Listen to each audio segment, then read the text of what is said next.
जो काय आपल्याला पुढची रणनीती ठरवायची आहे त्या निमित्तानं आज या ठिकाणी आपल्या सर्वांना या ठिकाणी बोलवण्यात आलेलं आहे. तसं पाहिलं तर ही वडाळ्यातली पहिलीच बैठक आहे. याच्या अगोदर गटवाईज तिन्ही गटात बैठका झाल्या आहेत. परवाच्या दिवशी आमदार साहेबांनी मी काकाने जो निर्णय घेतला त्या निर्णयाच्या पाठीमागे आपण सगळे उत्तर सोलापूरचे सर्वजण जो काका निर्णय घेतील त्या निर्णयाच्या पाठीमागे ठामपणे उभे राहूयात. काका थोडीशी तुमची माफी मागतो. परवा गावडेदारपूरमध्ये एक कार्यक्रम होता. त्या कार्यक्रमात ती गेटकेन माणूस आलता आपल्या तालुक्यात. मी पाहिलं होते काका तुमच्याकडून त्या माणसानं पैसे घेऊन गावाकडे जायला आणि तो परवा दिवशी काकावर बोलून गेला. तुझी लायकी काय आहे? तू मोहोळ तालुक्यातच बरा आहे.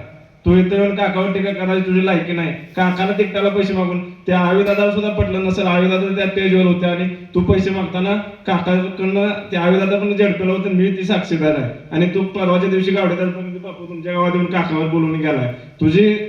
तुझी कपडे काढायला तिकडे मोहोळ तालुक्यात ते उमेश पटेल समजत आहे. तू इथे येऊन काकासारखे ज्येष्ठ माणसं हा काय बोलतोय?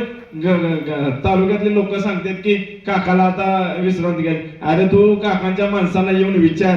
काका नसतील तर माणसं उभं राहायला सुद्धा तयार नाही आमच्या गटात. तू लागलाय सांगायला काकाने विश्रांती घ्यावी. तुझं राजकारण तू कुठं तर गेटकेन पैसे घेऊन बोलणारा माणूस आहे. तू इथे येऊन उत्तर सोलापूर मध्ये येऊन सांगतो की काकाला बोलायला लागू देणार नाही. तुझ्या 5 पिढ्या जन्माला लागतेला तुला काकाचा नाद करायला. अशा प्रकारे आपल्या तालुक्यात कुठलं तर गच्च म्हणजे त्या मोहोळ तालुक्याचे मी 4 वर्ष राजकारण बघितलंय. त्यांचं राजकारण तिथं पण आपल्या तालुक्याला एक सुसंस्कृतपणा आहे आणि तो सुसंस्कृतपणा फक्त काकासाठी मुळे टिकून आहे. काकासाठी नसते तर आपल्या तालुक्यात पण तसंच वातावरण झालं असतं. पण आज काकासारखा 60-65 वर्ष ह्या तालुक्याचं राजकारण करत असताना एक सुसंस्कृतपणा कसा असतो हा फक्त शिकावा तो अख्ख्या जिल्ह्यात काकासाठी करून शिकावा. आणि आमच्यासारख्या तरुण कार्यकर्ते काका तुमच्याकडूनच हा सुसंस्कृतपणा शिकत आलेले आहे. त्यामुळं यापुढून जर काकावर कोणी बोट केलं आणि बोललं तर आमच्यासारखे तालुक्यातले युवक त्या जो कोणी बोलल त्याला तालुक्यात सुद्धा फिरू देणार नाही हे माझा शब्द आहे. येणाऱ्या पंचायत समिती झडपीला काका तुमच्या मार्गदर्शनाने तालुक्यात आपल्याच जेवढं सदस्य आहेत 3+6 हे आपल्याच विषय होतील. हा आपल्या सगळ्याकडे कारण हा काकाच्या आयुष्याचा आणि आपल्या सगळ्यांच्या आस्मितेचा विषय आहे. त्यामुळे मी सगळ्यांना एकदा कळकळीची विनंती करतो. माझी एक विनंती आहे सगळ्यांना.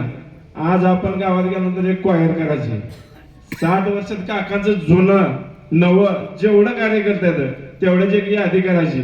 त्या सगळ्याला कॉन्टॅक्ट करायचा आणि त्या सगळ्याला आपुलकीनं बोलवून आपल्या जुनं गटबाजी मतभेद जे काय असेल ते असतील. पण येणाऱ्या पुढच्या काळात काकाच्या मार्गदर्शनाखाली आजपर्यंत जेवढं ग्रामपंचायत सदस्य झाले आजपर्यंत जेवढं कार्यकर्ते होतं त्या सगळ्यांची यादी काढायची. ते सगळेजण मिळून बसायचं आणि त्या सगळ्याला विश्वासात घेऊन आपली पुढली रणनीती ठरवायची. कोणी म्हणता कामा नाही की मला निरोप नव्हता मला कळलंच नाही. त्या मी अजून एक सांगतो का मी एक जबाबदारी घेतो. उद्या पुढे जी कुठली मिटिंग असेल ज्या गावात तुमच्या आजपर्यंतचे जेवढे कार्यकर्ते होते त्या कार्यकर्त्याला पर्सनली कॉल करून या ठिकाणी मीटिंग आहे या ठिकाणी उपस्थित आहे. कसं होतं आज माझ्याजवळ जर निरोप आला तर मला बी न मानणारी माझ्या गावात असतील किंवा आमचा रमेश सुतार उपसरपंच त्याला त्यापेक्षा त्या गावात जेवढी माणसं ती माझ्या बसल्या त्या सगळ्या माणसाला आपण कॉन्टॅक्ट करत जाऊ. कॉन्टॅक्ट केले ते माणूस या ठिकाणी आलाच पाहिजे आणि येतोय. कारण कोणाला कोण मान्य असते कोणाला काय मग तरी मी तुमच्या प्रेम करणारी माणसं आहे त्या सगळ्या माणसाला आपण निरोप देण्याचं एक मी स्वतः माझ्यावर घेतो. कारण आपल्याला हे इलेक्शन लढायचं आहे जिंकायचं आहे.